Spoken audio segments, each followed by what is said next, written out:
So good evening, everyone. Thank you for coming to the New York Roadrunners Run Center. This is our third and final discussion run talk on the United Airlines NYC Half Marathon. This is the third of 3 in the series. We're so happy to have you here. Finally, it's here. It's on Sunday. Woo! Woo! Everyone seems so excited. Calm down. Woo! Well, with 4 days to go, how's everyone's nerves and anxiety so far?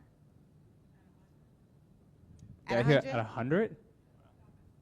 But very excited nonetheless to take on this really great race, one of our marquee events at New York Roadrunners. And we have a lot of developments on this great event as well. New sponsors, an energy sponsor with Honey Stinger.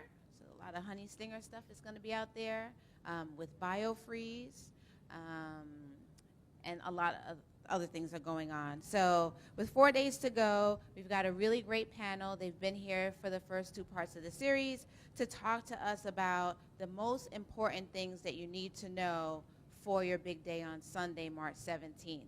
So we're joined by Roberto Mange, who's the Senior Manager for Runner Training, and Cynthia Barrett, who is the CEO and founder of Nutrition Couture. So we welcome both of them today. Thank you. Thank you. And just thinking about some of the most important things, number 1, make sure you go to the experience. You have to go to the experience to pick up your bib, to get all your race day essentials. Hopefully everyone will also pick up a pocket guide, look at the website, check all the emails that have been coming through. So you've been overwhelmed with information. Now it's time to really sit down and take the time to dissect it all. How are you getting to the start? What are you wearing? Hopefully you prepped that the night before. Make sure you have your shoes, your socks, your goos, your waist pack, not fanny pack anymore, your waist pack. And you have all of the different essentials that you need so that when you wake up on Sunday morning, everything is already laid out. Are you one of those people who take a picture before, the night before, and post it? I have done that. These days, I have 2 kids, so I don't know. I might fall asleep on the couch before the race or might make it to my bed. But yeah, I've done that before. It's a lot of fun. Or they might just try on your socks beforehand. For sure. So make sure you have everything taken care of. Also, after the event, come on back to the Run Hub. You're going to have your medal to be engraved here. There's also some finisher gear that'll be here. So anything and everything that you need is here or at the experience, okay? So let's start off with training, because you've been training for months. The big day is on its way. With 4 days to go, you should be it's what they call the taper time. Yes. What should they be expecting? Should they be doing another 10-mile on Friday morning? Yeah, you want to get your longest run of training on Saturday as late as possible. No, I mean, thank you guys for joining us, and for those of you at home in virtual land. So yeah, 4 days out, the haze in the barn is so cliche, but if you're running the race this weekend, which I assume everybody here is doing, all your hard training is done. A lot of people might do their last little workout either yesterday or they would have done it today, but even that's a very light workout, light intensity, not a lot of volume, and that's just like one last session to kind of really rev the engine. The rest of the days before that and the days between now and race day are just either very easy running, very low mileage, or some people, depending on your training, no running at all. So you're just running now just to kind of keep a little bit of a rhythm, because you've been training for weeks and months, and it's not good to go from all that training to the last week, just sit on the couch and wait for race day. So, but yeah, this is the taper time, so just start to get mentally prepared and feel good about the training that you've done, because you can't do anything about it. So at this point, we usually say trust your training. I like to use the analogy of a glass. And every time you go for a run, you keep pouring the miles in, pouring the miles in, pouring the miles in. You have all the miles right now. So when you look at the course, and hopefully you look at like elevation and where the hills are and the bridge, of course, are there any landmarks on the course that everyone should be aware of? Well, I think aesthetically, maybe the very first one, it comes at a little bit over 5 miles, is Manhattan Bridge. So if you ran the course last year, we entered Manhattan Bridge relatively quickly off of Flatbush Avenue. We'll still do that, only this year it's coming around 4.5 miles into it, and we'll hit the 5-mile mark in Manhattan Bridge. But we're expected to get really great weather and sunny skies on Sunday, which I'm really excited about, especially compared to last year's race. So I would say landmark-wise, Manhattan Bridge, because on a clear day, you get some spectacular views of Manhattan and Brooklyn, and it's also maybe a chance to kind of take your mind away from the incline, because I'm a coach, I run a lot, and even I was caught off guard last year, and I was pacing myself well, and I was pacing somebody, and I remember going up Manhattan Bridge and being like, well, that's a lot steeper than I thought. But you know, for most of us, unless you're running illegally, when you run Manhattan Bridge, you're running on the pedestrian path. But here we're going to be running where the cars are, so it's a steeper climb. But I would say, you know, look out for that, because you're going to get some spectacular views and enjoy that. So I am really excited myself because this is the first time I'm running the United Airlines NYC half, and I'm looking forward to the shutdown of the FDR Drive. Yeah, that'll also be shut down, which is something that we don't typically have. FDR Drive will be shut down. I mean, the whole course, actually. There's now you're going to get to a part where it's like, well, it's you versus cars, but FDR is a fun part. That's another incline. But as far as shutting down, I guess my favorite part I would say is Times Square. It's only shut down twice a year for New Year's Eve and then for our race. And obviously, I'd rather be there for our race than New Year's Eve. It's a lot warmer and a lot less crazies. But we're also going to have our Rising New York Roadrunners running on to your right side as you're heading north, so you could kind of get some motivation and cheer on the kids as they're running their various races on that day. Which is also exciting. And now tell us a little bit about once we enter into Central Park, because that's a significant difference from last year if anyone did run the race. Yeah, so last year we entered from 7th Avenue South, just right here. This year we're actually, if you've ever run the TCS New York City Marathon, we're kind of entering in the reverse. So we're going to come up Times Square, make a run on 59th Street, and then enter on 59th by our second Grand Army Plaza of the race. So this is another interesting tidbit. We have 2 Grand Army Plazas in Brooklyn and in Manhattan. So once you enter the park, you'll be going up the East Drive, and you're going to run up, and that's a slight incline if you've ever run it. It's nothing to really worry about too much, especially at that point in the course. You're already tired, so just kind of focus on your form, and you're going to take that all the way up to the 72nd Street Transverse, which is, you know, right by Bethesda Fountain, slight incline, and then you have a slight flat, then downhill, and then unfortunately you have a slight incline towards the finish. So we're going to finish at the famous TCX New York City Marathon finish line, only we're coming at it in reverse by Tavern on the Green. So it's going to be a really fun course, and the good thing is everybody running it gets to have a course PB, because it's our 4th, I think, iteration of the course. Mm-hmm.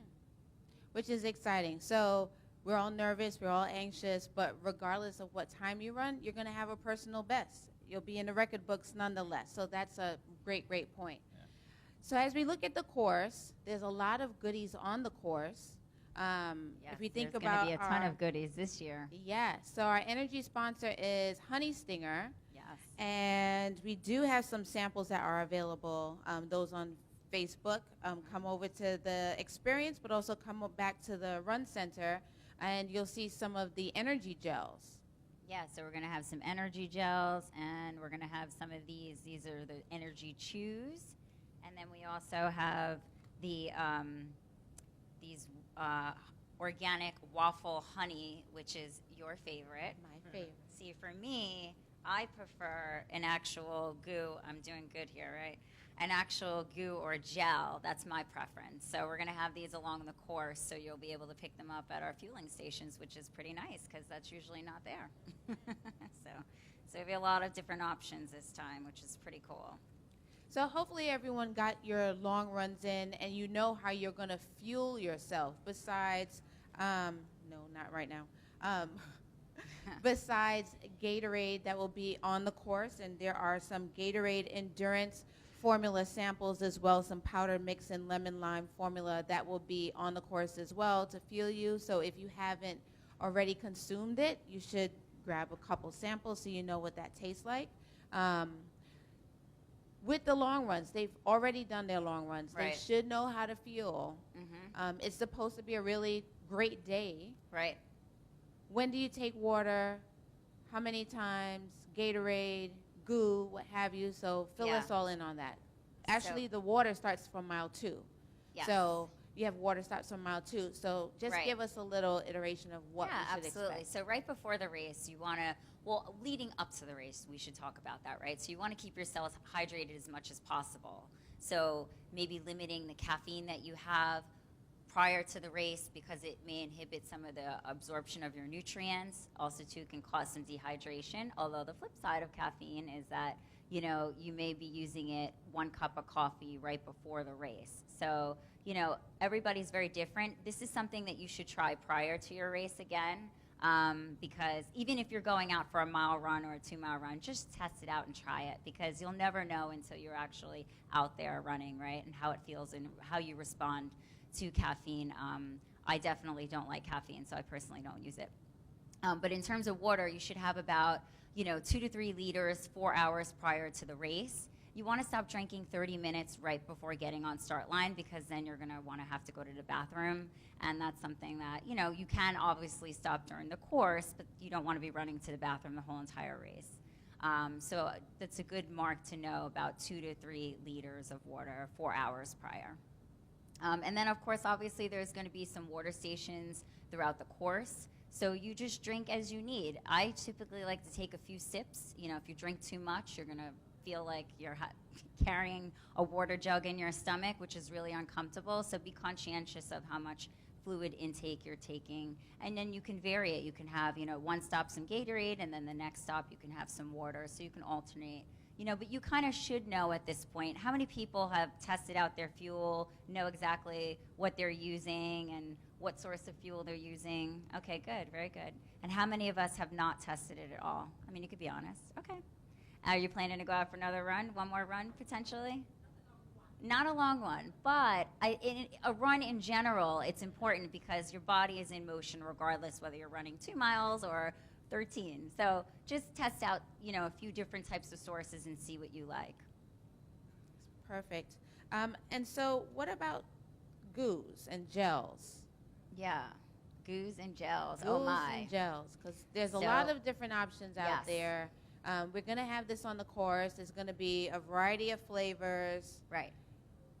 Yeah, so I mean, with the goos and gels, once again, it's all about your preference. I personally like the gels and the goos because they're simple sugars. They're already broken down.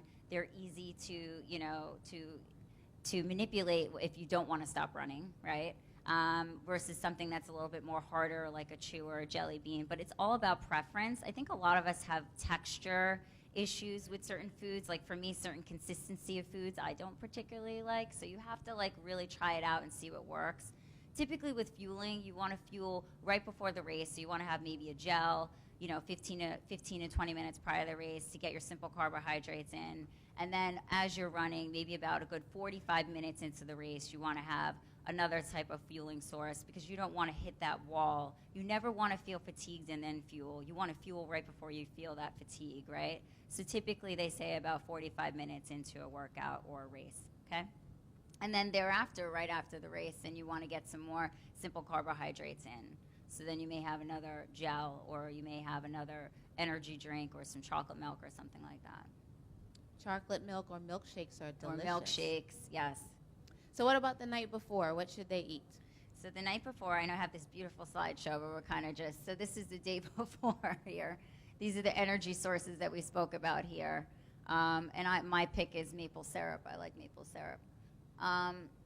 Maybe I should talk about like the prior days just to go into this. So prior to getting yourself right now, you should be focusing on increasing your complex carbohydrates, okay? So anywhere between, they say, 60 to 70% of your daily intake should consist of carbs. So about 2,000 calories of carbohydrates. You're like, what? I'm going to gain weight. No, you're not. Don't worry. It's a short period of time. There's a lot of fluid fluctuations and balances, so if you're worried about gaining weight, don't you worry. It's just part of the training process. You're putting your body through a lot of stress. It causes inflammation. There's some fluid shifts. You're drinking a little bit more, or you may be a little dehydrated. You may be gaining some lean tissue mass. You may be losing some. So don't worry so much about your scale. Just worry about really how you're feeling. Things like, complex carbohydrates like whole grains, breads, cereals, potatoes, pastas, rice, legumes. Those are good energy sources. Typically I'd like to say if you're going for a pasta, there's other types if you have a gluten sensitivity, because gluten can cause some disruption in absorption of nutrients. So you may want to go with a brown rice pasta, or may go with a bean type pasta, switch it up. When you want to try these sources before, obviously, race day.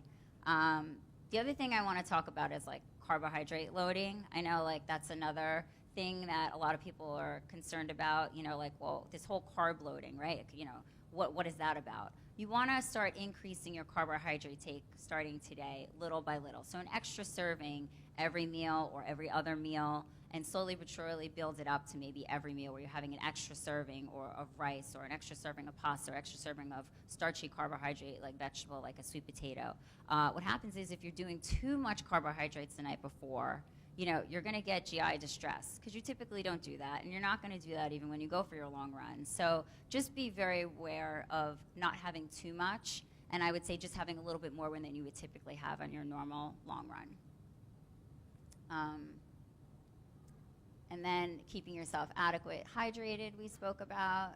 Some of the things that you can have a few days prior to the NYC half is, for breakfast, you can have like a veggie and fruit smoothie. You can have like gluten-free bread, nut butter, some banana, oats, and some fruits and nuts as an example. I particularly like to have like some sort of smoothie with fruits and vegetables and spirulina, chlorella, but I also have a high fiber diet with a lot of fruits and vegetables, so my digestive tract is used to that. So if you're not used to having that, that's fine, but I'm just showing you, different examples of what you can do depending on where you are in terms of your fruits and vegetable intake. And then for my source of carbohydrates, I typically like to have like a quinoa, some sort of beans and veggies and stuff like that.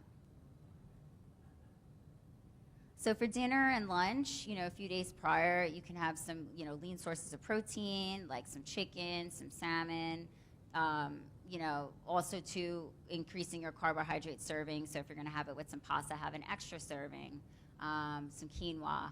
And typically, like the night before, you want to have something about like 7 to 10 grams more of carbohydrates per body weight. So what does that mean? That's about anywhere between, if you're 150 pounds, let's say it's about 470 to 680 grams of extra carbohydrates. So you can calculate that about 7 to 10 grams based upon your body weight. And I like to stick to the basic, like wholesome stuff, like grains and like quinoa and beans and stuff like that. And then for snacks, things like fruit and yogurt, crackers, sandwich, energy bar. I typically like to have a soup or some popcorn or some fruit, nuts, and seeds to snack on. Basic like wholesome things that are going to fuel your your cells. I don't know if you wanted to ask any questions or you just wanted me to go. No, that's great. So race day, this is a really great menu of options to include. I also think that people might want to know about what to pack in their bags for after. So once you finish the race, how much time should it be until you get a really good meal? Should you have some snacks in there? And what can give you that fuel, because you've probably lost a lot of sodium? Exactly. So post-race, you typically want to have about 100 to 300 calories of carbohydrates. So once again, you can have another energy gel or energy bar at this point of the race or time. I'm like tired of those types of fuel sources. So you can have something that's a little bit more substantial, but you want something that's also like a simple carbohydrate. So, again, like you can have a chocolate milk, you can have an energy drink, and that typically has some simple carbs or sugars. I typically like to have one of my friends or family members get me a fruit and veggie smoothie. I know it's redundant, but that's just basically what I have, and that's something that my body's used to for fueling. And then sometimes I don't want any of that, and I just want something liquidy to hydrate myself. So I'll have some soup or some water, and then I will have something else that's more substantial. Like a burger. Yeah. I'm hungry. When I'm ready for that. Sometimes after you go for a long run, you're not hungry, and it's because you've broken down all the glycogen into the glucose molecules for fuel, so your body's like ready and it's feeding your body. So that's why if you don't feel hungry right after, and also too, you're also fueling if you are during the race, so you may not be hungry after. Very true. We did have a question about rest and getting rest and sleep. So everyone's going to be nervous the night before. How much sleep do you think people are really going to get?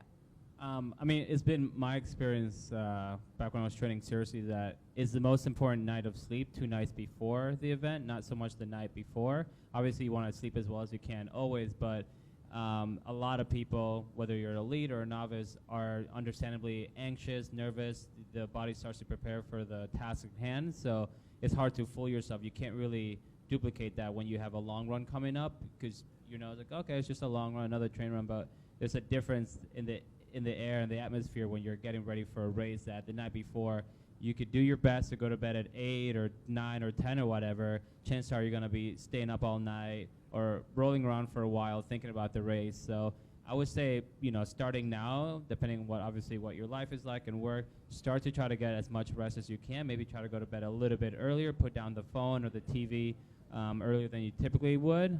One thing I picked up from you is setting an alarm for when you should go to bed. Set an alarm before you go to sleep. I would say an hour before you're going to go to sleep. So if your bedtime's typically at 10 p.m., set it for 9 p.m. because then you start to wind down and it's a reminder, okay, I need to pack my stuff for the next day, get myself ready. Because oftentimes we're so wound up from our stress of our day, our phones, the blue light of our electronics. It just keeps us going, keeps us up. And someone's texting every 5 minutes. So you just have to learn how to start if you're popular, shutting down. Shutting down is so important. Yeah, that being said, I picked that up from you from the series that we knew it. I picked it up from you. I have not implemented it. But okay. I'm aware of it. We're going to test it out this time yeah, around. Yeah, You have a few days to go. But, you know, so that being said, I would definitely say Friday night, try to really get a lot of sleep because you won't be as nervous as you definitely will be come Saturday. So I would say get as much sleep as you can rather. I actually just read a study the other day that said a lot of people say, or a lot of studies say the ideal hour is 8+ hours of sleep a night, but there's no real science behind it because everybody's obviously different. So you know how well you operate. If you sleep off of 4 hours, well then maybe a good night's sleep for you is 6 hours, where for somebody they typically sleep 7 or 8 hours and a good night's sleep is not going to be 6 hours. So it's all relative to you and your training, as most of the advice tends to be anyway. But yeah, just get as much rest as you can and rest assured that, as I said earlier, the training is done, so you can't really worry too much about what's already done. So true. Also, another thing to keep in mind is staying off your feet. And we want you to go to the experience, you picking up all your materials and what have you, but definitely don't have as much time on your feet on Saturday, on Friday and on Saturday.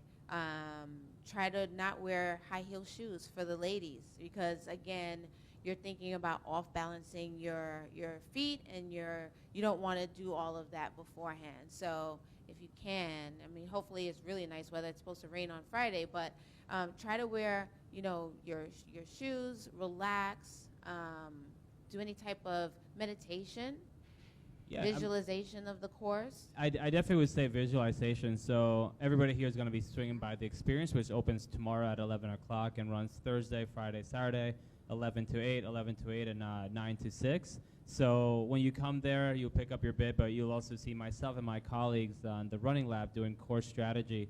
And one thing we definitely try to bring the runner along, and we go into a lot more detail than I went over here earlier, is kind of really help them visualize. So we'll go over course strategy on a stage, have a big screen like this. You'll actually be able to see some of the highlights mile by mile, and I think that really helps because come race day, you know, you're running through Times Square or you're running through Manhattan Bridge and you've already kind of been there mentally, so it helps you prepare, especially on a day that we're going to have where it's going to be really nice and you could really kind of disconnect and enjoy the views versus some of the races maybe you've done in the past where it's snowing or it's windy or it's raining and you're like, oh, I'm so miserable and I'm wet. And so, your mood starts to come down, where if you start to visualize having a good race on a good weather day that we're supposed to have, it'll go a long way. Yeah, I would also say that a lot of their jitters is the night before and like particularly the day of, right? So when you're about to get to the line or 2 hours before, you're like, why did I do this? What am I doing, right? You start to question yourself, right? So one of the things you want to do is change your state, change your physiology. If you change your physiology, you're going to change your state, right? So start doing some breathing exercises. Do some sprints, do some drills right before. When you get to the line, you may be in a corral and you may not have any space, right? So you're like, God, I can't do my drills, like she said. Okay, well, you're gonna run in place, you can do some butt kicks, you can do some high knees, you can do some jumps up and down, just change your physiology, and then all of a sudden you're gonna snap out of it, because once you start breathing in and out rapidly, you start to calm down. You have no choice, your body just calms down.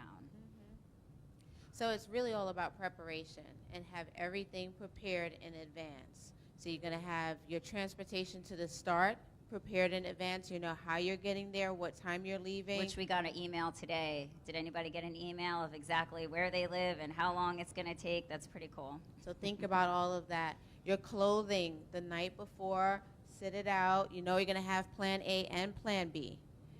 Also in your little bags, you're going to have your food that you're going to get right after the race, whatever you're going to have beforehand, what you're going to have after. You know how much time you need to eat before, what have you.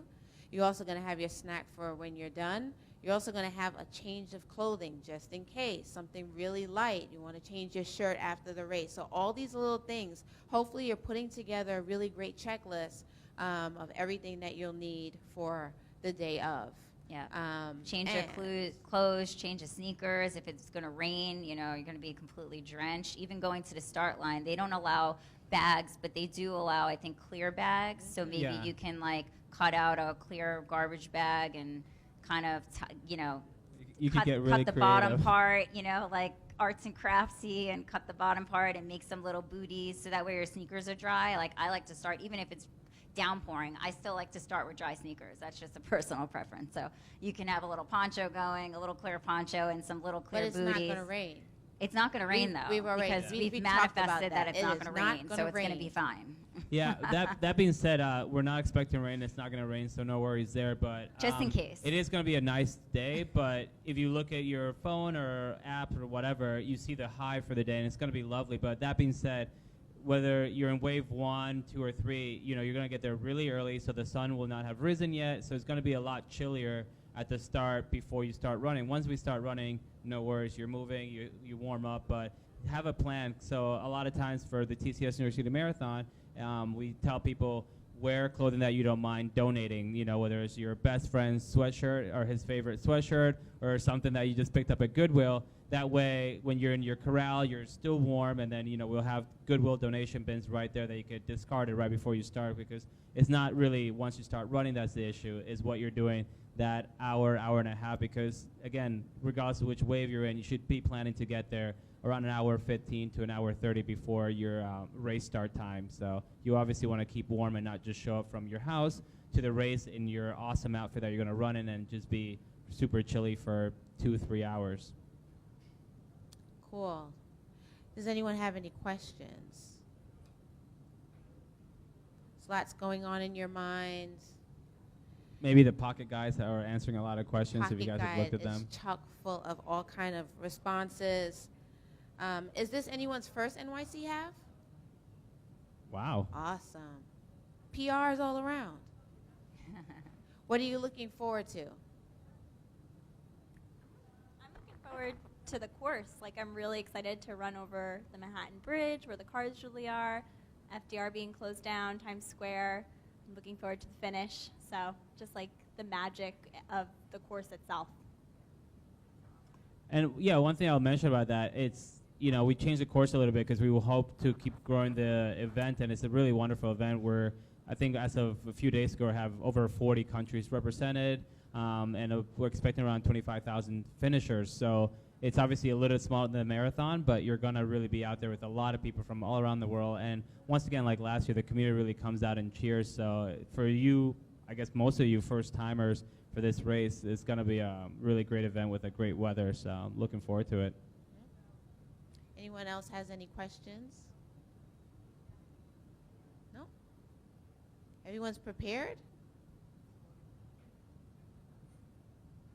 Yeah, I trust No your nervous training. questions? How about you? You said you haven't done your nutrition yet?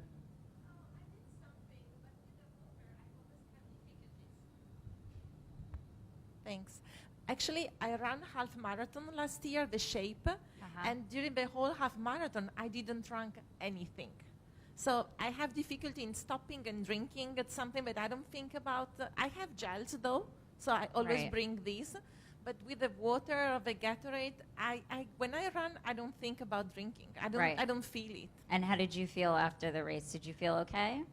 Yes, I think so. Okay. It was the first half, so I was really tired. You were nervous But, and you were like, I just need to get through this. Exactly, and that's the point. But And- I was fine. I would say that's okay. I think with the whole fueling, particularly with the half, everybody's so different. So some people, they want to fuel 3 times, and some people, they only want to fuel once, and some don't fuel at all. And I think this is where, variety comes in, and there's no one-size-fits-all approach. So just realize that that's okay if that works for you. But I would recommend maybe taking a few sips, along the course, or maybe just one. And if you don't need to, you don't need to. I mean, it's fine. There is something I don't remember. How many hours before should we have breakfast? Oh, breakfast, typically you don't want to eat like anything like really heavy 2 hours prior to running. You want to give yourself time to digest. You can have something like a gel right before you're on the start line, or maybe like 30 minutes to 45 minutes before, like a banana or something, but you don't want to have too much because all the blood is going to go to your digestive tract, and you need that blood and to be able to fuel your muscles. So you don't want it to be focusing on digestion when you're out there. And actually, the question I have for you, you said you have difficulty drinking water. Is it the actual act of running and drinking, or is it carrying a bottle, or just thinking about stopping? Okay.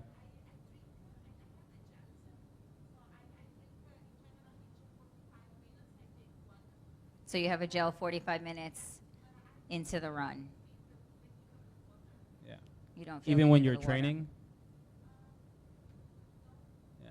No, that's good. No, the reason I was asking is because a lot of times it's a technique that I ran professionally for many years, and I learned towards the end of my career, so it's a bit embarrassing. Is just when you're running road races, you have the cups on the tables, which you will see on race day, and we all drink water at home. You just pick it up and drink, but then it's a completely different science when you're running and there's people around and you're trying to grab a cup because they bump into you. So 2 techniques. One, the aid stations are usually a block long, so you don't have to stop at the first aid station at the first water that you see, because a lot of people have that idea. So maybe keep running up a street a little bit, it'll clear up. And then the other ones, when you do grab the cup, obviously nobody wants to stop and have tea time and take their time, but you want to maybe grab it and pinch it. That way you stop the water from coming out, and you create a little bit of a funnel, because you pinch it, you're running, and you have a little bit of a funnel that you could kind of drink water out of. Because again, my first time doing a road race like that, I was running really fast, knocked it over, kept running, grabbed the next one. There was hardly any water in there. And then I grabbed another one. By the time I got it to my face, I waterboarded myself because it was just like a mini bucket in my face. I was like, well, this has been a royal failure. So I've learned that, you should do like pinch it while you're running, and you have, a little bit of water, because as Dr. Cynthia said earlier, you don't really need a lot of water while you're running. You're just taking little sips, especially for someone like you. If you're taking gel, sometimes it helps to kind of wash the aftertaste down a little bit. So that's a pro tip I wish I knew earlier. Yeah. So we did have one question about pacers, and Yeah. some people are looking at goal times. Can you fill us in a little bit about the pacers that are being sponsored by BioFreeze? Yeah, our PACE team, Excellent Men and Women, are sponsored by BioFree. So if you're new to our events, any of our distance events from 10 miles all the way to the marathon, we provide pacers, and they're excellent men and women who are super fit and capable of running at least half hour faster than the pace that they're pacing, so they could do it comfortably. And if you come, well, not if, I guess when you come to the experience between tomorrow and Saturday, you get to meet many of them that will be there. But we'll have them in various corrals, and they'll go from 2 hour, well, actually, no, faster than that, 90 minutes, all the way to just around 3 hours pacers, and sometimes you might find 2 at that pace, sometimes you might find 1, but they'll be super identifiable. They have this big lollipop sticks that on one side it'll say, for example, 2 hours, and on the other side it'll say 9:09. So 2 hours is the finish time. On the other side is 9:09. That's the per mile pace. So, and like I said, they'll have them spaced out incrementally from around 90 minutes all the way to 3 hours. So if you have a specific goal time, they're great people to follow.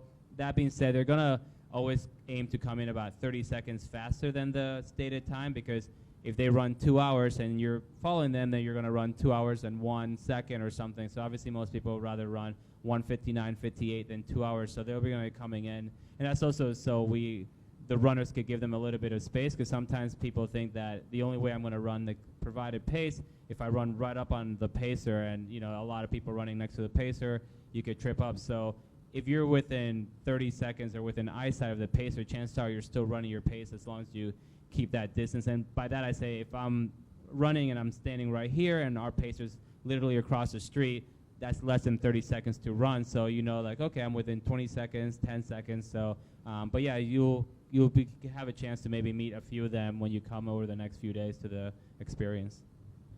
And then along with the pacers, there's usually pace bands. So we should have pacers in all of the waves. Yeah. You can definitely find any of the signs and attach yourself to that. But if not, at the experience, you'll have pace bands, and you can wear that for really quick reference as well. Always remember that the times that are listed are usually from the original start. It's not for each of the waves. So you'll have your own watch to kind of go by and guide you along. Yeah, it's really helpful. And you'll realize that when, let's say you start in wave 2 or 3 and your first mile is 35 minutes, you're like, well, there goes my training. So you'll realize really quickly that that's for like the beginning, the first wave. But that being said, for our international audience or people in the crowd here, on one side of the pace bands will be in kilometers, and on the other side will be per mile. So it's all the same, obviously, the finishing time, but some people are more comfortable in kilometers, some people in miles. And again, we'll have those, I think, all the way from maybe an hour 20 or hour 30 all the way to 3 hours. So it kind of helps you tick along. Great. Yeah. You had a question? We have time. I was just wondering, in terms of if you have bad nerves that day and you wanted to implement some of those breathing techniques to kind of help you calm down, or if you feel like you're getting a stitch in your side, did you guys have any suggestions for breathing techniques that could help you calm down and optimize performance? So one technique is taking one of your fingers on your nostril and breathing it into one nostril. You want to all try this? Okay, so place one finger on one side of one nostril, close it down. You're going to breathe into the open nostril. Hold your breath. Close the other one, and then breathe out in it. Is this while running? And you can do this. No, well, you could do it at the start line. Oh. Not while you're running. You said while you're running, breathing? Oh, okay. It's and this is the part where you pass out at mile 1. Or you get run over by people, but... It's great technique. I just thought, I'm running, I'm going to pass out. I'm just saying, at the start line, that's a technique. Okay. While you're running, and typically, if you do get a stitch, right? Okay.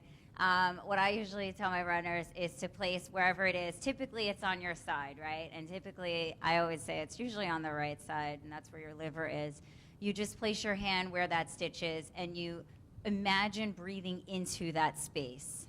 And when you do that, it just, for some reason, the air reaches there and it kind of just works its way out.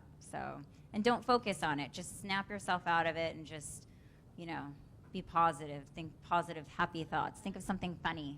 Yeah, think of my voice. No, the other thing I would say, too, is just really relax, because everybody here has trained. And, again, whether you're elite or novice, there is no such thing as perfect training. There's perfect training when you ride it out, 12 weeks, 10 weeks, what have you, but life always gets in the way. A run always gets skipped, or it doesn't go the way we'd like it to go. So, it really helps to conceptualize that, because many times when you're at the start line, whether you're doing this awesome breathing technique or not, you're in your head too much, or you're thinking, why did I sign up for this? I'm not ready. And you start to look around like, she looks fitter than I am, or man, those shoes, I should have tried that.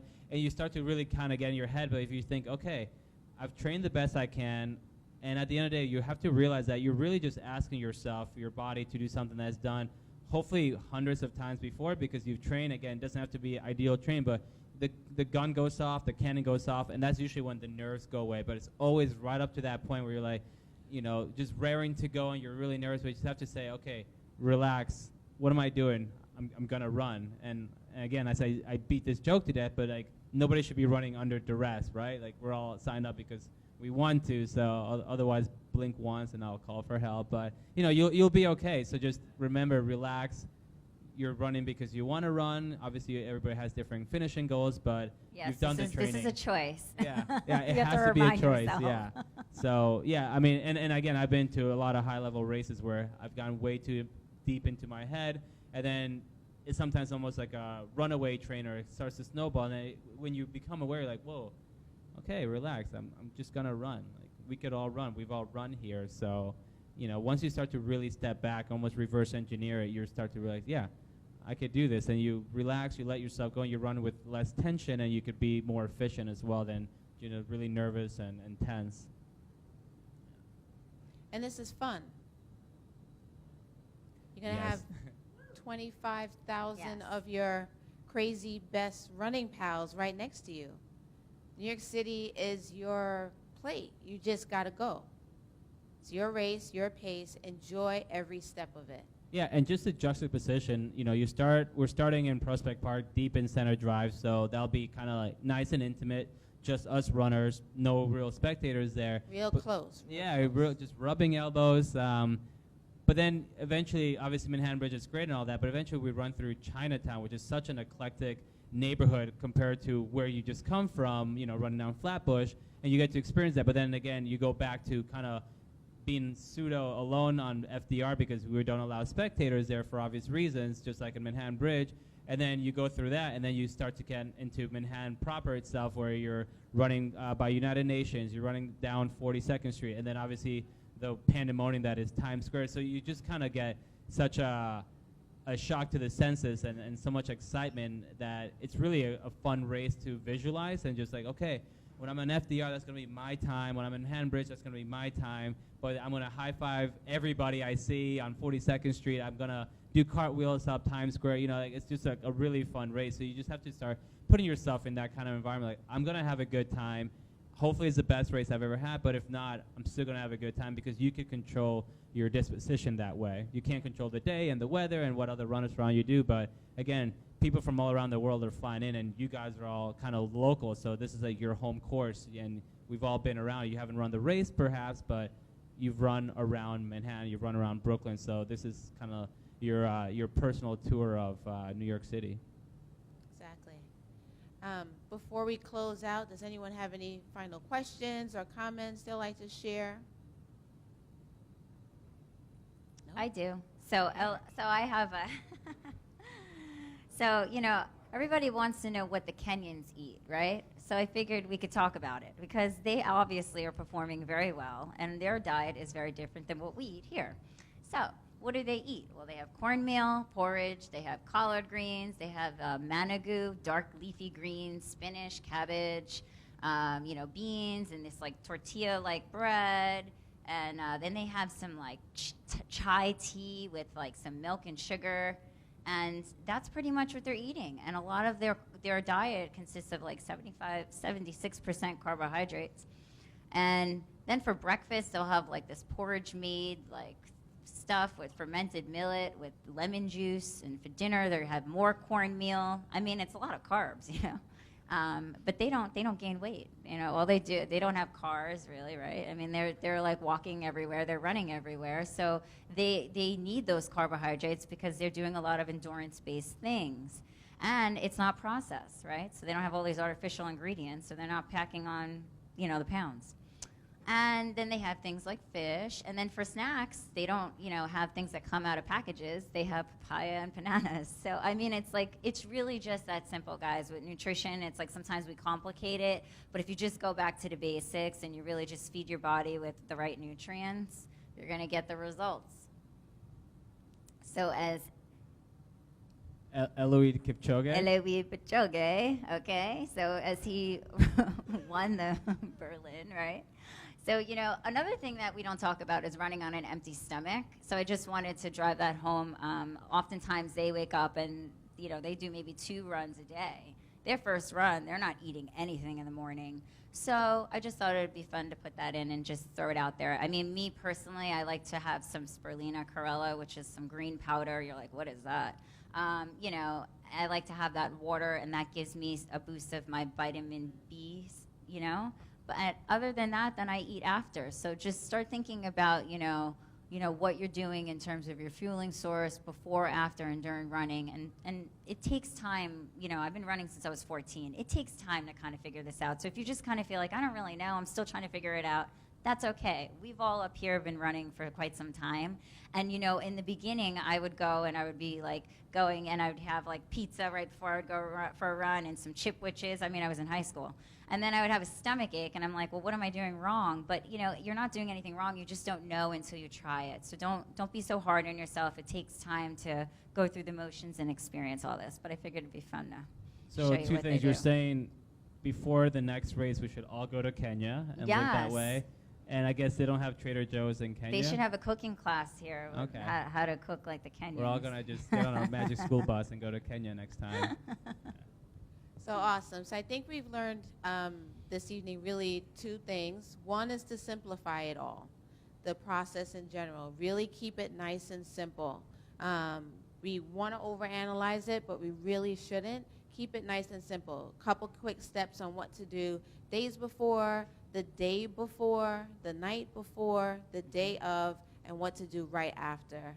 And then second is to have fun and enjoy the journey. So we want to have you run for life. The United Airlines New York City half is just one of the really great milestones along that journey. So enjoy it to the max. If you have any questions, we'll see you at the experience, or come back to the Run Center, and we have really great folks here to help you with that, as well as in the New Balance Run Hub. You all should have all your shoes and all your gear and stuff packed up already. So we're not even going to talk about that tonight. But everything else, if you have any other questions for us, send us a quick email. We're all here to help, okay? All right. Thank you very much. Thank you for coming Thank out. you.